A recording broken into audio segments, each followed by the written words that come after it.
नमस्कार साथियों, स्वागत है आप सभी का एनडीसी के डिजिटल प्लेटफॉर्म के ऊपर। तो आज रीट के अंदर हमारी क्लास नंबर 8 है और अपना बहुत ही ज़्यादा इम्पोर्टेंट और बहुत ही ज़्यादा इंटरेस्टिंग टॉपिक जो है वो स्टार्ट हो चुका है, जिसका नाम है मानव शरीर के अंग।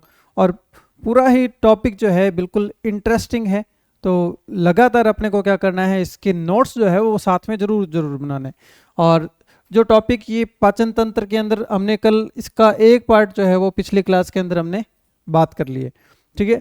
तो वो पार्ट जो है मैंने काफ़ी अच्छे तरीके से समझाया है प्रैक्टिकली भी कि किस तरीके से होता है, और अपने जो सब्जेक्ट के अनुसार भी उसको पूरा पूरा समझाने की कोशिश की है, ठीक है। और साथ ही साथ में उसके अंदर जो मैटर है वो जितना मैक्सिमम हो सकता है वो मैक्सिमम मैटर मैंने इसके अंदर वो डाला है, ठीक है। मतलब कि अगर जैसे 12th की बुक्स के अंदर भी जो चीज़ें दी गई है वो चीज़ें भी इसके अंदर साथ में ली गई है। मैं ये चाहता हूँ कि प्रश्न टॉपिक करने के बाद वहाँ से बाहर नहीं आना चाहिए, ठीक है। इसीलिए देखो पाचन तंत्र एक मतलब टोटल मिला के 7-8 तंत्र है, उसमें से पाचन तंत्र के अपने 2 क्लास जो है अपने को यहाँ पर लग रही है, क्योंकि पूरा का पूरा इसके अंदर मैटर कवर किया गया। अब आज इसकी सेकंड क्लास है, ठीक है, पाचन तंत्र की। तो अब सेकंड क्लास के अंदर हम आगे बड़ी आंत से जो है वो पूरा का पूरा जो है यहाँ पर अपने बात करेंगे। साथ ही में कुछ खास शरीर के अंग होते हैं वो भी काफ़ी ज़्यादा इंपॉर्टेंट है, जैसे लीवर है शरीर का एक सबसे महत्वपूर्ण अंग होता है, ठीक है। और बड़ी आंत है, बड़ी आंत के अंदर किस तरीके से जो है अपना आगे का काम डाइजेशन का काम होता है, ठीक है। अब देखो एक जो अपने टेस्ट है, टेस्ट सीरीज जो है साइंस की, ठीक है, तो उसके अंदर जो है 2-4 दिनों के अंदर अपने जो है टेस्ट का शेड्यूल अपलोड हो जाएगा। उसके बाद में बैक टू बैक जो है अपने टेस्ट होना स्टार्ट हो जाएंगे, ठीक है। तो उसके अंदर बहुत सारे आपको क्वेश्चंस मिलेंगे, नोट्स भी मिलेंगे, सारा का सारा कंटेंट जो है उसके अंदर आपको वो मिलने वाला है। तो एकदम तैयार हो जाइए, 1-2 दिन के अंदर जितनी भी थ्योरी है सारी की सारी थ्योरी आप अपनी क्या कर लो, रिवाइज कर लो, और नहीं लिखी है तो उसको कंप्लीट लिख लो, क्योंकि लिखना जो है एक साइकोलॉजिकल फैक्ट है। जो चीज़ें अपने लिखते हैं वो अपने दिमाग में फिक्स होती है। जैसे मैं यहाँ पर बोर्ड पर खड़ा होकर मैं बोल रहा हूँ आपके सामने, तो इसका मतलब वो मेरे दिमाग में फिक्स होना स्टार्ट हो चुकी है। अगर आप उसको सुन रहे हैं तो 30% वो आपके दिमाग में फिक्स होना स्टार्ट हो चुकी है। अगर आपको उसको लिख रहे हैं तो प्लस 50% कर लो, मतलब 80% वो आपके दिमाग में फिक्स होना स्टार्ट हो चुकी है। और इसको 100% करना है तो इसको आपको मल्टीपल टाइम रिवाइज करना पड़ेगा, ठीक है। तो नोट्स जो है आपको साथ साथ में एक फेयर कॉपी के अंदर अच्छी अच्छी राइटिंग के अंदर लिखना चाहिए, कि क्योंकि जो टाइम लगता है ना वो टाइम लगता है समझाने के अंदर। अगर मैं डायरेक्ट आपको करवाना चाहूँ तो मैं आपको 1 महीने के अंदर पूरा कोर्स करवा सकता हूँ, लेकिन उसमें खाली रीडिंग होगी। अभी मैं क्या करता हूँ कि हर चीज़ के साथ में कुछ ना कुछ आपके दिमाग में सेट करने की कोशिश करता हूँ, कि अगर आप रिवाइज ना भी करें ना तो ये 80% जो है, ये 80% आपके दिमाग में बिल्कुल फिक्स रहना चाहिए, ठीक है। तो अभी अभी जो अपनी तैयारी कर रहे हैं तो पूरे 30 आउट ऑफ 30 साइंस के अंदर अगर रेगुलर क्लास देखी तो आएंगे, पक्का पक्का आएंगे। प्रश्न बाहर यहाँ से बाहर आपको नहीं देखने को मिलेगा। अब करते हैं आगे पाचन तंत्र के ऊपर सेकंड पार्ट के ऊपर बात। अब देखो देखो जो खाने का पाचन होता है वो कहाँ से स्टार्ट होता है, मुख गुहा से स्टार्ट होता है, मुख से स्टार्ट होता है, ठीक है। अब मुख के अंदर क्या होते हैं, दांत होते हैं, ठीक है। अब इसमें दांत के भी हमने 4 प्रकार पढ़े। अगर डायरेक्ट आप ये क्लास देख रहे हैं तो थोड़ा सा आपको दिक्कत हो सकती है, तो इससे पहले पहली वाली क्लास देखेंगे तो आपको डबल फायदा मिलेगा। फायदा ही नहीं, आपको ऐसा लगेगा कि आप ये पढ़ नहीं रहे। आपको यूट्यूब के ऊपर कोई जो इंटरेस्टिंग फैक्ट की जो वीडियोज होती है वो वीडियो आप देख रहे हैं, आपको ऐसा लगेगा, ठीक है। देखो मुख के अंदर दांत होते हैं, तो वो दांत जो होते हैं 4 प्रकार के होते हैं। उन 4 प्रकार के दांतों की भी हमने क्या की थी, बात की थी, ठीक है। उसके बाद में वो कहाँ पर आता है, ग्रास नली के अंदर आता है। मतलब ग्रास नली के अंदर जाता है भोजन, और फिर नीचे वो भोजन मुंह से नीचे आना स्टार्ट हो जाता है। मतलब जो यहाँ से जो होता है ये ग्रास नली होती है। अब इसके अंदर भोजन कैसे डायरेक्ट जाके गिरता नहीं है, ये क्या करता है, क्रमांकुचन गति करता है, ठीक है। ठीक है, तो प्रश्न आ जाता है पेपर में, ग्रास नली में किस प्रकार की गति होती है, ठीक है। तो याद होना चाहिए, एक ही लाइन बनती है और एक लाइन में ही प्रश्न बन जाता है, ठीक है। उसके बाद में देखो पेट में आता है, मतलब अमाशय कहते हैं साइंस की भाषा में, ठीक है। अब यहाँ से जो मैटर होता है ना वो स्टार्ट हो जाता है अच्छे लेवल का। तो यहाँ से एंजाइम भी आ जाते हैं, यहाँ पर अलग अलग जो है अपने हार्मोन जो होते हैं वो भी यहाँ पर अपने आने स्टार्ट हो जाते हैं। अमाशय के बाद में देखो फिर आता है छोटी आंत, ठीक है। छोटी आंत के बीच में अपने क्या होती है, एक ग्रहणी होती है, ग्रहणी होती है, ठीक है। उस ग्रहणी के पास में अपने क्या होते हैं, लीवर अपना काम अलग करता है, पित्रस अपना अलग काम करता है। वो पूरा का पूरा अगर आप पिछला वीडियो देखेंगे तो पूरी की पूरी आपको जानकारी वहां से मिलेगी, ठीक है। अब देखो इसके बाद में छोटी आंत के बाद में अब आती है बड़ी आंत। ठीक है, अब नाम छोटी आंत है लेकिन ये बड़ी थी, 7 से 8 मीटर की ये होती है। ठीक है, अब उसके बाद में देखो, अब नाम है बड़ी आंत लेकिन वास्तव में ये बड़ी नहीं होती। इसका जो साइज होता है ना, वो साइज जो आगे का हिस्सा होता है वो जो होता है उसका मतलब क्रॉस सेक्शन एरिया जो होता है वो जो होता है इसका बड़ी आंत का बड़ा होता है। और साइज के अंदर जो बड़ी होती है ना वो तो होती है छोटी आंत। और जो एरिया जो होता है मतलब कि आगे से क्रॉस सेक्शन एरिया जो बड़ा होता है वो किसका होता है, वो बड़ी आंत का होता है। अब बड़ी आंत के अंदर मुख्यतः काम क्या चलता है, देखो बड़ी आंत के अंदर जो काम चलता है वो जो पानी होता है ना शरीर के अंदर, पानी का डाइजेशन, पानी को कैसे एडजस्ट करना है, वो बड़ी आंत कहती है मेरे ऊपर छोड़ दो, ये तुम टेंशन मत लो। बड़ी आंत कहती है कि पानी वाला काम मेरे ऊपर छोड़ दो, मैं सेटल कर लूंगी अपने आप। ठीक है, तो अब इसको भी देखो दो भागों के अंदर बांटा गया है। ठीक है, बड़ी आंत भी ऐसे समझ लो कि एक अलग डिपार्टमेंट है। बड़ी आंत को भी दो भागों में बांटा गया है, एक वृहदांत्र और एक मलाशय। ठीक है, मतलब वृहदांत्र तो क्या करती है, वो पानी का अवशोषण करती है, और मलाशय जो होता है अपशिष्ट पदार्थों को बाहर निकालने का जो कार्य करते हैं।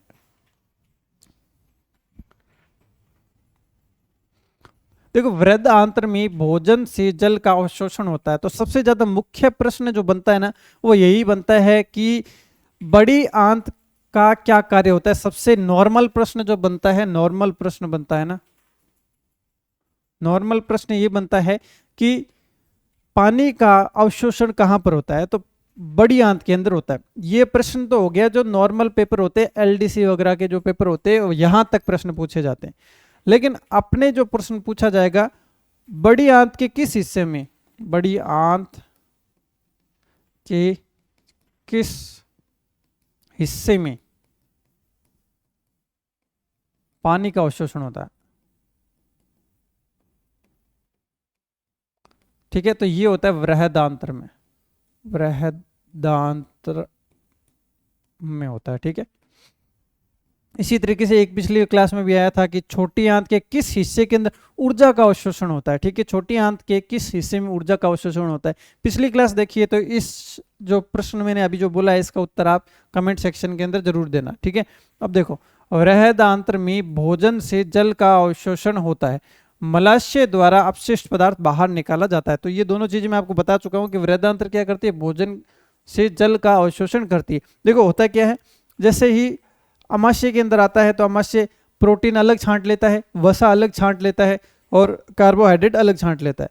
अब जो प्रोटीन होता है वो एक बार में पचता नहीं है, तो वो क्या करते हैं कि प्रोटीन को आगे भेज देते हैं कि थोड़ा सा इसको और डाइजेस्ट करो, तो फिर वो छोटी आंत के अंदर जाता है, छोटी आंत के अंदर प्रोटीन भी डाइजेस्ट हो जाता है। अब उसके बाद में क्या होता है, उसके बाद में जो पानी होता है ना वो साथ साथ में चलता रहता है। मतलब पानी को अभी तक कोई सपोर्टिव इंसान मिला नहीं था कि वो किसके साथ में एडजस्ट हो, वो अपना जोड़ा किसके साथ में बनाए, वो किसी के साथ जोड़ा बना नहीं पा रहा था। फिर उसको कहाँ भेज दिया, उसको अलग डिपार्टमेंट में भेज दिया कि आपका इलाज जो होगा ना वो आपका इलाज तो होगा बड़ी आंत के अंदर, तो पानी आ जाता है बड़ी आंत के अंदर। फिर बड़ी आंत के अंदर वृहदांत्र जो है उसके साथ में इसका जोड़ा बन जाता है। ठीक है, मतलब फाइनली जो अवशोषण जो होता है वो वृहदांत्र के अंदर होता है। अब देखो, अब जो है ना, अब सारी की सारी याद करने वाली चीजें आने वाली है। ठीक है, कि कौन सा ग्रंथियां हैं। ठीक है, अब देखो लार ग्रंथियां, मैंने एक चीज आपको बताई थी जिसके ऊपर मैंने अभी तक बात नहीं की है। मैंने कहा था कि मुंह के अंदर क्या होता है, पाचन होना स्टार्ट हो जाता है। सबसे पहले दांत क्या करते हैं, छोटे छोटे टुकड़े करना स्टार्ट कर देते हैं। ठीक है, अब उस टुकड़ों को आगे क्या होता है, प्रोसेसिंग होती है। कैसे होती है, एक मैंने आपको बताया था कि अपने जो मुख के अंदर एंजाइम निकलते हैं। एंजाइम कहाँ से निकलते हैं, मैंने बताया था कि जब भी भोजन कोई स्वादिष्ट चीज देखते हैं तो अपने जो ग्रंथियां होती है वहां से लार आना स्टार्ट हो जाती है। तो 3 ग्रंथियां होती है अपने मुख के अंदर। ठीक है, कहाँ कहाँ पर होती है, एक तो देखो जो जबड़ा जो है ना अपना, देखो जबड़ा। ठीक है, ये जबड़े का जो ये वाला पॉइंट है ना, जंक्शन पॉइंट है ना, जहाँ पे दोनों ऊपर वाले और नीचे वाले जबड़े जुड़े हुए हैं, एक तो वहां पर ग्रंथि होती है। एक आपने देखा होगा कि जो अपनी जीभ है, जीभ के जस्ट नीचे जो है, जब कोई स्वादिष्ट भोजन देखते हैं तो वहां से जो है अपना लार का स्त्रवण होता है। तो वहां पर भी वास्तव में क्या होते हैं, वो एक ग्रंथियां होती है, वो क्या करती है, इसको पचाना स्टार्ट कर दो, अब इस भोजन को पचाना स्टार्ट कर दो। और स्वादिष्ट भोजन देखते हैं तो वो पहले से ही तैयारी में लग जाते हैं कि जल्दी से आए और जल्दी से इसको खा के खत्म करे, इसको पचाना स्टार्ट करे। ठीक है, अब देखो ग्रंथियां कौन कौन सी है, सबलिंगुअल, सब मैक्सिलरी और पैराटाइड ग्रंथि। ठीक है, तो 3 ग्रंथियां है। सबलिंगुअल, ठीक है, ये कहाँ पर होती है? जीभ के दोनों साइड में। देखो सबलिंगुअल जो है ये कहाँ पर होती है? जीभ के दोनों तरफ में कौन सी होती है? सबलिंगुअल होती है। देखो सब मैक्सिलरी ये कहाँ पर होती है? जबड़े के नीचे। ठीक है, जबड़े के नीचे। तो देखो जो सबलिंगुअल है ये तो होती है जीभ, जीभ के दोनों तरफ, और जबड़े के नीचे जो होती है ना वो होती है सब मैक्सिलरी।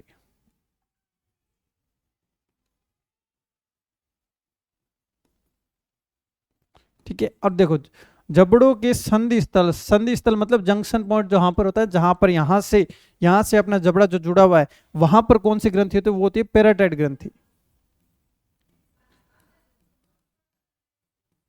पैराटाइड ग्रंथि। अब ये ग्रंथियां तो देखो याद ही करनी पड़ेगी, और ये इतनी पॉपुलर है कि कहीं ना कहीं अपने पैराटाइड ग्रंथि तो अपने को देखने को आती ही रहती है। ये कहाँ पर होती है? जबड़ों के संधि स्थल के अंदर होती है भाई। जहां पर फेमस लोग कौन से होते हैं? जो एकदम थोड़े से विवादित रहते हैं, मतलब जंक्शन पॉइंट के ऊपर है, मतलब कि एकदम सीमा के ऊपर है, एकदम जो एलओसी के ऊपर है। तो ये थोड़ी सी विवादित रहती है, इसलिए अपने को बार बार में देखने को मिलती है। कौन सी देखने को मिलती है? तो पैराटाइड ग्रंथि बार बार में देखने को मिलती है। क्यों देखने को मिलती है? क्योंकि विवादित है। विवादित है मतलब सीमा पर है। सीमा मतलब जबड़ों के संधि स्थल के ऊपर कहाँ कौन है? तो पैराटाइड ग्रंथि है। ठीक है, अब देखो सब मैक्सिलरी। ठीक है, अब देखो मैक्स का मतलब क्या होता है? मैक्स का मतलब देखो इसके अंदर मैक्सिलरी आ रहा है, मतलब इसके अंदर मैक्स आ रहा है। मैक्स का मतलब कुछ ऊपर ही होगा, मतलब सबसे ऊपर जो होता है वो मैक्सिमम होता है, मैक्स होता है। लेकिन यहां पर देखो क्या है? मैक्स है लेकिन जाएगा कहां पर? जबड़े के नीचे। ठीक है, तो जबड़े के नीचे सब मैक्सिलरी। और पैराटाइड ग्रंथि एक विवादित ग्रंथि है। विवादित कौन होता है? जो जंक्शन पर रहता है एकदम। ठीक है, तो जबड़ों के जंक्शन पर कौन है? संधि स्थल पर कौन है? पैराटाइड है। सब मैक्सिलरी, मैक्स सबसे ऊपर होना चाहिए लेकिन नहीं, ये जबड़े के नीचे है। अब सबलिंगुअल है, ये जीभ के दोनों तरफ होती है। ठीक है, अब उसके बाद में देखो लार में क्या होता है? देखो लार में टाइलिन होता है और लाइसोजाइमेज होता है, एंजाइम होता है। ठीक है, 2 तरह के एंजाइम है लार में। कौन से एंजाइम है? एक है देखो टाइलिन है। ठीक है, अब देखो दूसरा कौन है? लाइसोजाइमेज।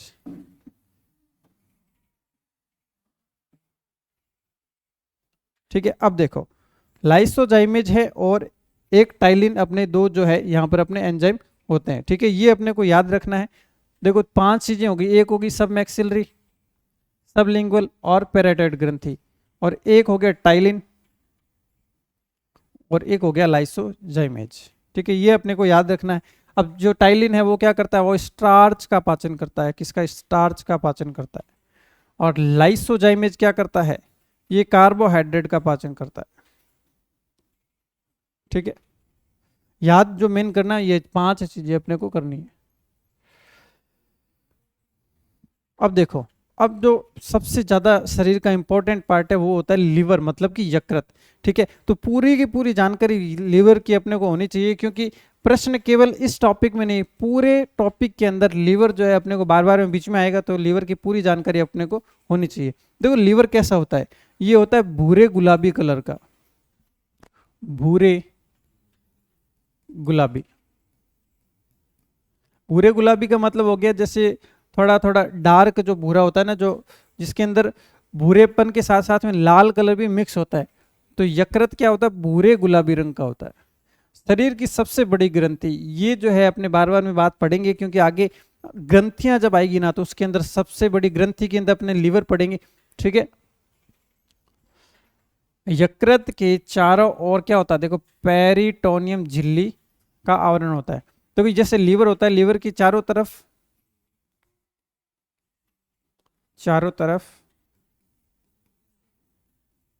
क्या होता है? पेरिटोनियम। देखो शरीर के जितने भी इंपॉर्टेंट पार्ट है ना, उसके साइड में कोई ना कोई झिल्ली जरूर पाई जाती है, ताकि उसके ऊपर चोट से उसको बचाया जा सके। जैसे अपने क्या है? कंकाल है, अंतर शरीर के अंदर क्या होती है? हड्डियां होती है। तो हड्डियों को भी बचाने के लिए अपने क्या है? बाहर मांस होता है। अब मान लो कोई ज़्यादा हेल्थी है, ज़्यादा मोटा इंसान है, तो उसके तो गद्देदार मांस होता है, तो उसकी हड्डियों के ऊपर और ज़्यादा क्या रहती है? सुरक्षा रहती है। उसी तरीके से यकृत के अंदर भी क्या रहती है? सुरक्षा रहती है। और कौन करता है? ये करता है पेरिटोनियम। मतलब क्या हो गया? जो लीवर है ना, इसके आसपास में क्या होता है? परियां घूमती रहती है। पेरिटोनियम क्या है? लीवर के आसपास में कौन घूमती है? परियां घूमती रहती है, मतलब पेरिटोनियम। पेरिटोनियम झिल्ली का आवरण होता है। अब देखो, अब यहां पर नेक्स्ट क्या है, यकृत में पित्त रस का निर्माण होता है, लेकिन पित्त रस इकट्ठा पित्ताशय में होता है। ठीक है, मतलब देखो लीवर जो होता है ना अपना, यूं समझ लो कुछ ऐसी आकृति है। ठीक है, उसके साथ में यूं देखो एक मोती की तरह है ना पित्ताशय, जैसे मान लो जुड़ा हुआ होता है। तो पित्ताशय, यकृत क्या करता है, यकृत पित्त रस बनाता है। ठीक है, लेकिन पित्त रस बना के ये क्या कर देता है, अमाशय को दे देता है कि ये ले तू रख ले, पित्ताशय को दे देता है। ठीक है, पित्ताशय उसको क्या करता है, इकट्ठा करता है। तो इकट्ठा कहां पर होता है, इकट्ठा पित्ताशय के अंदर होता है, लेकिन बनाता कौन है, तो लीवर ही जो है पित्तरस बनाता है। पित्तरस क्या करता है, पित्तरस जो है जो क्षारीय माध्यम है, भोजन को क्षारीय माध्यम प्रोवाइड करता है। देखो पेट के अंदर अम्लीय माध्यम होता है, और उसके बाद में अपने को क्षारीय माध्यम जो है वो कहाँ पर होता है, वो पित्ताशय जो है क्षारीय माध्यम प्रोवाइड करवाता है। अब जैसे क्या होता है, देखो खाना जब हम खाते हैं ना, तो उसके बाद में आजकल एक बहुत बड़ा मिथ है कि खाने के बाद में पानी नहीं पीना चाहिए। ठीक है, अब पानी नहीं पीना भी एक एसिडिटी को जन्म देता है। ठीक है, क्यों देता है, देखो जैसे मान लो हमने खाना खाया, खाना खाने के बाद में पेट में HCl है, HCl भोजन को पचाता है, भोजन तो पानी नहीं पिएंगे तो बहुत जल्दी पच जाता है। अब बहुत जल्दी पचने के कारण से वो HCl की मात्रा पेट में बढ़ जाती है, और फाइनली अपने को क्या हो जाती है, एसिडिटी हो जाती है। ठीक है, ठीक है, पित्तरस इकट्ठा करने का काम कौन करता है, पित्ताशय करता है, लेकिन पित्तरस का निर्माण यकृत करता है, मतलब कि लीवर करता है। अब देखो एक चीज और बताओ, हमने रोग वाला टॉपिक पढ़ लिया है। ठीक है, तो यकृत से संबंधित रोग, देखो कौन सा रोग है, पीलिया। मैंने क्या बताया था, पीलिया। अब पीलिया के अंदर क्या होता है, यकृत क्या है, येलो कलर बनाता है, मतलब पीला कलर बनाता है।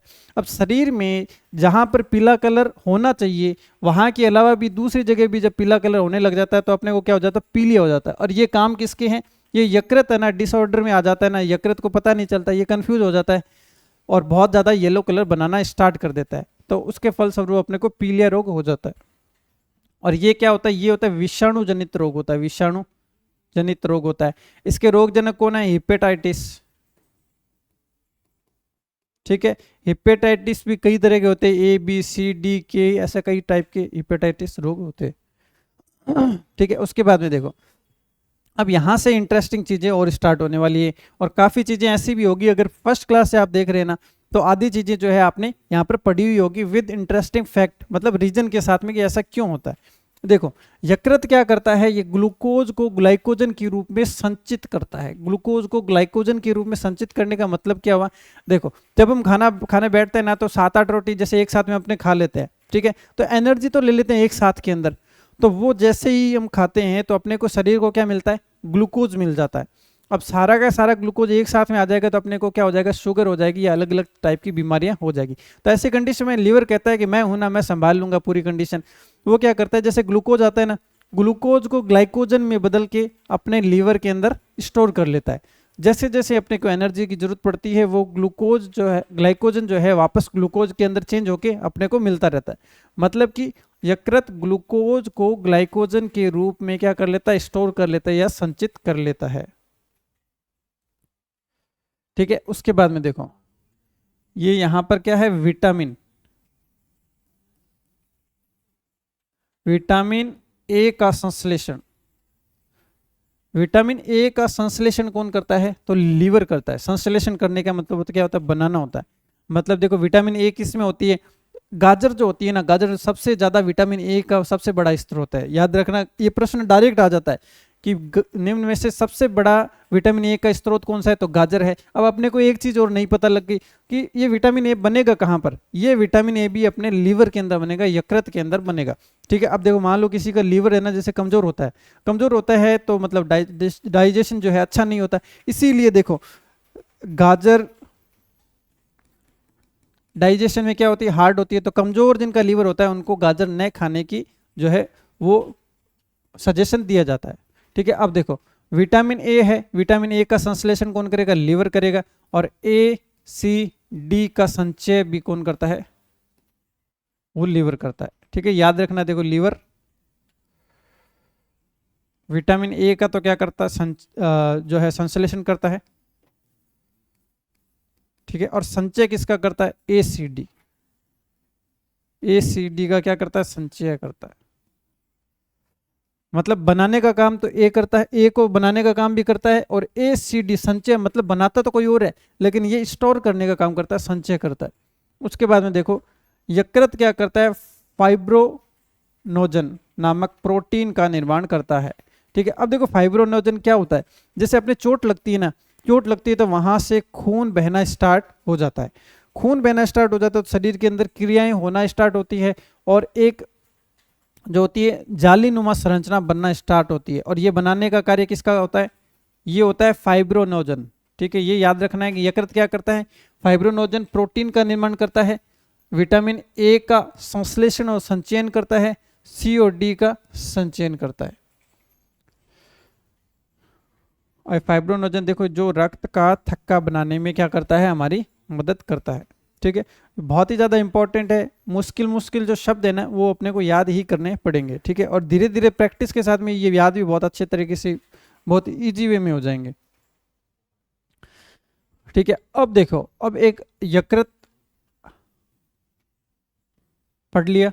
ठीक है। और ये था बिल्कुल इंपॉर्टेंट। अब उसके बाद में देखो एक है अग्नाशय।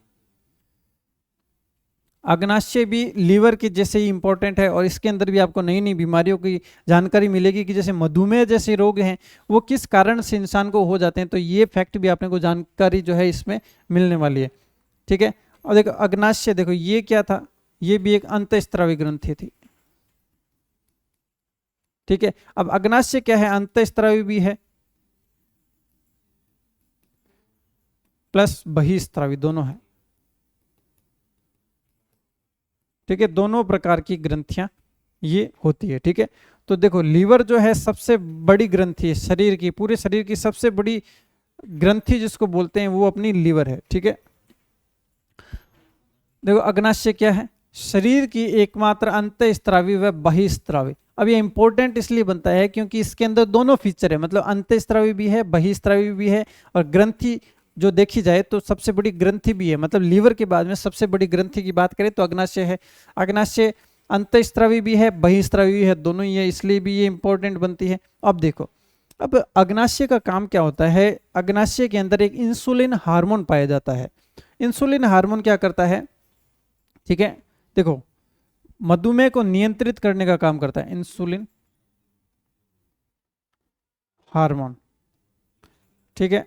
इंसुलिन हार्मोन क्या करता है? ये मधुमेह को नियंत्रित करने का काम करता है।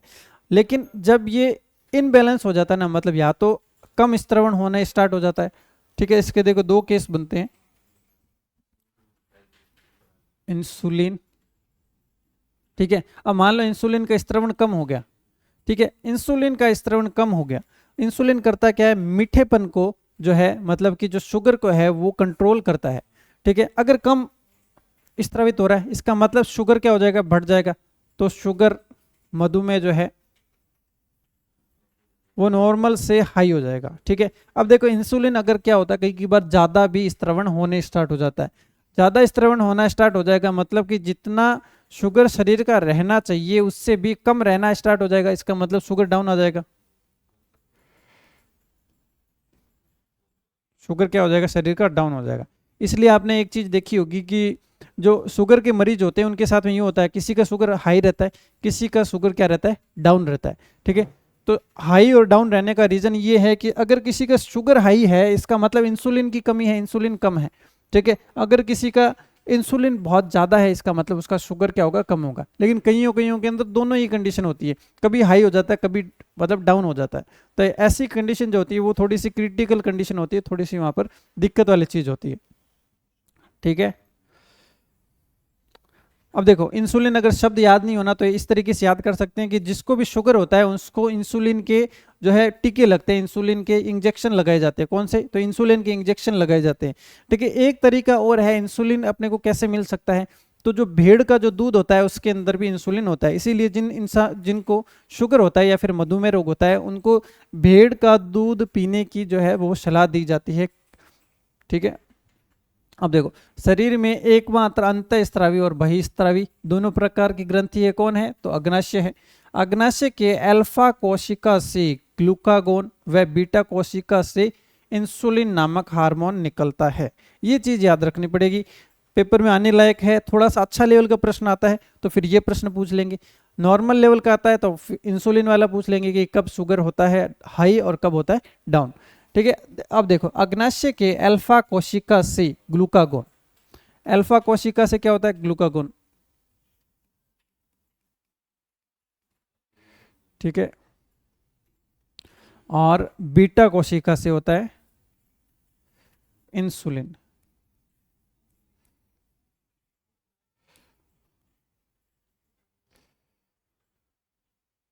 अब देखो ये देखो इंसुलिन और ये बी, देखो एक आई बी, ठीक है, इसको इस तरीके से याद रख सकते हैं कि आई जो होगा वो कौन सी बीटा कोशिका से होगा। मतलब देखो एक ना एसएससी के अंदर एक पोस्ट निकलती है, आईबी की पोस्ट निकलती है, तो इसको वैसे याद कर सकते हैं कि आईबी की पोस्ट निकलती है, मतलब आई से इंसुलिन, और निकलता कहाँ से, तो अग्नाशय की बीटा कोशिकाओं से निकलता है। ठीक है, अग्नाशय की बीटा कोशिकाओं से निकलता है। अब देखो ग्लूकोज, ठीक है, ये अल्फा है। अब ये किसी भी तरीके से अपने को याद करना है कि अल्फा जो कोशिका है वहां से ग्लूकागोन निकलता है। क्या निकलता है, ग्लूकागोन हार्मोन निकलता है। उसके बाद में देखो इंसुलिन मधुमेह को नियंत्रित करता है, वह अल्प स्त्रवण से मधुमेह रोग हो जाता है। ठीक है भाई, इंसुलिन अल्प स्त्रवण हो रहा है, इसका मतलब शुगर लेवल क्या हो जाएगा, हाई हो जाएगा, हाई शुगर हो जाएगा। इंसुलिन अधिक मात्रा में स्त्रवण हो गया, मतलब शुगर उसका क्या रहने लग जाएगा, डाउन रहना स्टार्ट हो जाएगा। ठीक है, अब ये देखो पूरे टॉपिक का सार है। इस क्लास के अंदर आप देख रहे होंगे कि बहुत सारी चीजें जो है याद करने लायक है, बहुत ज्यादा चीजें हैं, सारी की सारी याद करने लायक हैं। ठीक है, अब देखो लार ग्रंथि है, लार क्या करती है, देखो यहाँ पर ग्रंथि लिखा गया है, उसके बाद में रस लिखा गया है। लार ग्रंथि क्या करती है, लार का स्त्रवण करती है। ठीक है, लार का स्त्रवण करती है। एंजाइम क्या होता है इसके अंदर, देखो टाइलिन, ये अपने पीछे पढ़ भी चुके हैं कि लार के अंदर कौन सा एंजाइम होता है, टाइलिन एंजाइम होता है। अब ये टाइलिन क्या करता है, ये टाइलिन जो है वो स्टार्च को, स्टार्च होता है उसको माल्टोज में परिवर्तित करता है। क्या याद करना है कि टाइलिन होता है, टाइलिन कहाँ पर होता है, तो लार ग्रंथि के अंदर होता है। अब ये क्या करता है, ये जो स्टार्च होता है उसको माल्टोज के अंदर परिवर्तित करता है। अब देखो माल्टोज क्या होता है, माल्टोज को अपने को याद ही करना पड़ेगा, शब्द है माल्टोज तो वो याद करना पड़ेगा। स्टार्च को माल्टोज में कौन चेंज करता है, तो टाइलिन। ठीक है, अब देखो उसके बाद में देखो, अब देखो अग्ना अमाशय है, अमाशय के अंदर क्या क्या होते हैं, अमाशय के अंदर मैंने आपको बताया था कि जठर रस, अमाशय मतलब पेट होता है, तो पेट के अंदर क्या होगा, जठर रस होगा। अब जठर रस के अंदर क्या क्या होता है, देखो देखो एक मैंने क्या बताया था कि जो अपना जठर है ना, मतलब पेट होता है, वो क्या कहता है, जब हम अपने पेप्सी पीते हैं तो वो क्या कहते हैं, पेप्सी रहने दे, पेप्सी रेवन दे। ठीक है, पेप्सी रहने दे मतलब पेप्सिन और रेनिन। ठीक है, पेप्सिन और रेनिन। ठीक है, अब ये कहां पर होता है, कैसे याद आएगा भाई, पेप्सी क्या होती है, स्वास्थ्य के लिए हानिकारक होता है, तो पेट कहता है पेप्सी रहने दे। कौन कहता है, पेट, पेट मतलब जठर रस के अंदर क्या होता है, पेप्सी और रहने दे, मतलब पेप्सिन और रेनिन होता है। अब देखो पेप्सिन क्या करता है, देखो प्रोटीन को पहले प्रोटियोज में चेंज करता है, फिर क्या करता है, पेप्टोन में चेंज करता है। ठीक है, ये याद करना इतना जरूरी नहीं है, बस ये याद रखना है कि प्रोटीन को चेंज करने का काम कौन करता है, ये पेप्सिन करता है। और एक तरीका और भी है इसको याद करने का, देखो पे से प्रोटीन और पेप से पेप्सिन, तो प्रोटीन को परिवर्तित करेगा पेप्सिन। उसके बाद में देखो रेनिन क्या करता है, देखो रेनिन क्या करता है, रेनिन जो है केसिन को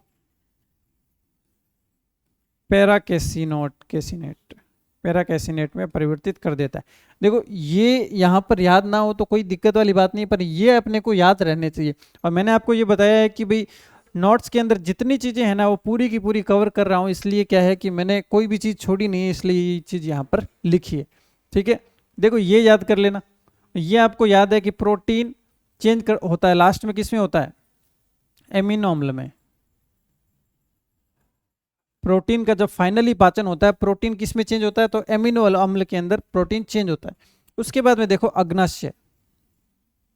ठीक है, अग्नाशय के अंदर क्या होता है, देखो अग्नाशय है ग्रंथि, अग्नाशय क्या स्त्रावित करता है, तो अग्नाशय रस स्त्रावित करता है। अब इस रस के अंदर क्या क्या फीचर होते हैं, ठीक है, देखो ट्रिप्सिन होता है, एमाइलेज होता है और लाइपेज होता है, ये मैं आपको पहले याद करवा चुका हूं।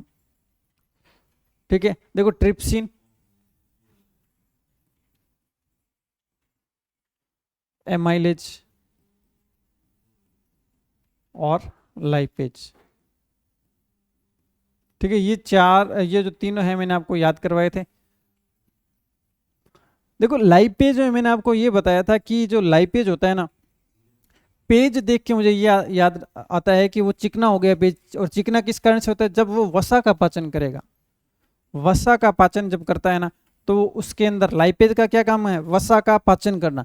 देखो एमाइलेज से मैंने आपको बताया था कि मुझे इस तरीके से याद है, देखो एमाइलेज लास्ट में जे है और अनाज के लास्ट में भी जे है। ठीक है, दोनों में जे है।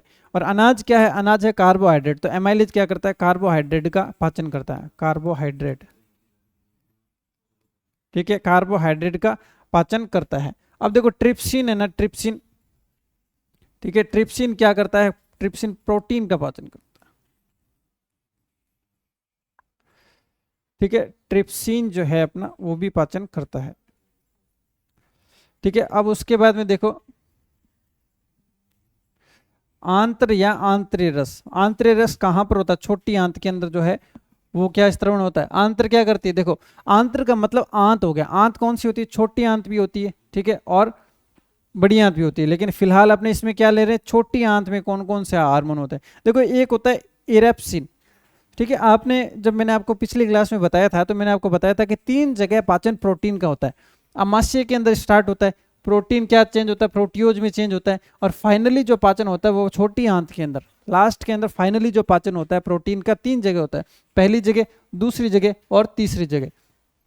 ठीक है, तो देखो पहले पेप्सिन ने किया था, अग्नाशय में ट्रिप्सिन ने किया था, और छोटी आंत के अंदर एरेप्सिन ने किया है। ठीक है, एरेप्सिन ने किया है। एरेप्सिन क्या करता है? प्रोटीन को अमीनो अम्ल में चेंज करता है। ठीक है, प्रोटीन को, ठीक है, तो देखो पहले पेप्सिन करता है, ठीक है, उसके बाद में ट्रिप्सिन करता है, उसके बाद में इरेप्सिन करता है। ठीक है, तो देखो प्रोटीन शब्द है ना, तो आपको एक शब्द याद रखना है, सीन। ठीक है, देखो सबके लास्ट में क्या है? सीन। ठीक है, देखो जैसे ही प्रोटीन शब्द देखो, प्रोटीन, ठीक है, प्रोटीन को ही हमने ट्रिक से याद किया था कि लास्ट 2 शब्द याद किए थे, प्रोटीन, टीन याद किया था। अब इसको पचाने वाले जो 3 एंजाइम है ना, उसके भी 2 अक्षर अपने को याद रखने। सीन याद रख, क्या? सीन, हिंदी का सीन, छोटी की मात्रा सीन, क्या है? Pepsin, trypsin, erepsin. ठीक है, तो ये तीनों क्या करते हैं? ये प्रोटीन का पाचन करते हैं, बस जगह अलग अलग है। अलग अलग लोकेशन पर अलग अलग जो है इंसान इसका पाचन करते हैं। जैसे अमाशय है मतलब पेट के अंदर, पेट के अंदर बात करें तो पे से प्रोटीन और पे से पेप्सिन, पेप्सिन पाचन करता है। ठीक है, जैसे ही वो अग्नाशय के अंदर जाता है, सोचा अग्नाशय के अंदर सोचता है कि मैं बच जाऊंगा, नहीं, अग्नाशय के अंदर भी उसका डाइजेशन करने के लिए, पचाने के लिए एक सीन बैठा हुआ है। कौन है? वो है ट्रिप्सिन। ठीक है, उसके बाद वो सोचता है कि चलो यहाँ पर भी थोड़ा सा बच गया, अब छोटी आंत में जाकर मैं बच जाऊंगा, नहीं, वहां पर भी नहीं बचेगा। वहां पर कौन है? वहां पर भी एक सीन बैठा हुआ है जिसका नाम है इरेप्सिन। ठीक है, तो ये याद करने, प्रोटीन को पचाने वाले 3 हार्मोन है। उसके बाद में देखो ये इजी इजी से हैं, देखो बिल्कुल, माल्टोज, सुक्रोज और लेक्टोज। लेक्टोज तो आपने सुना होगा, लेक्टोज जो है वो किसका पाचन करता है? दूध का पाचन करने का काम करता है। ठीक है, देखो लेक्टोज क्या करता है? ये दूध के अंदर होता है। ठीक है, लेक्टोज मतलब दूध के अंदर होता है और वो ग्लूकोज का पाचन करता है। माल्टोज देखो, माल्टोज, ग्लूकोज। ठीक है, ये जो है ये अपने को याद करने की जरूरत नहीं है। ठीक है, बस ये याद रखना, देखो इरेप्सिन, माल्टोज, सुक्रोज, लेक्टोज और लाइपेज। लाइपेज तो आपको रट चुका होगा भाई, पेज, जहां पर शब्द पेज आए वहां पर चिकना होया हुआ पेज, जो तेल से चिकना हो जाता है, वो याद आना चाहिए। और तेल से चिकना मतलब तेल का मतलब क्या हो गया? वसा। मतलब लाइपेज किसका पाचन करता है? वो करता है वसा का पाचन करता है। ठीक है, अब ये सारे के सारे अपने को यहाँ पर याद करने हैं। ठीक है, और अगर इसमें ये वाले जो हैं, ये अगर आप छोड़ना चाहें तो ये छोड़ सकते हैं, बाकी ये तो अपने को बहुत अच्छे तरीके से याद करने पड़ेंगे। और एक प्रोटीन का याद कर लेना, प्रोटीन कहाँ पर कौन सा जो है एंजाइम है और कैसे इसका पाचन होता है। ठीक है, तो ये जो पाचन तंत्र जो है एक तंत्र अपना 2 दिन के अंदर कंप्लीट हुआ है। ठीक है, और काफ़ी बड़ा टॉपिक है, कम से कम 10-12 दिन का ये जो है टॉपिक है। ठीक है, और जो नोट्स है आप बिल्कुल बराबर उतारें, और जो टेस्ट हैं वो आपके बहुत जल्द स्टार्ट होने वाले हैं, 2-3 दिनों के अंदर उसके शेड्यूल जो है वो जारी हो जाएगा। और फिर साथ साथ में इनको रिवाइज करते रहना। जैसे ही टेस्ट आए, प्रश्न एक भी गलत नहीं होना चाहिए, सारे के सारे प्रश्न अपने सही होने चाहिए।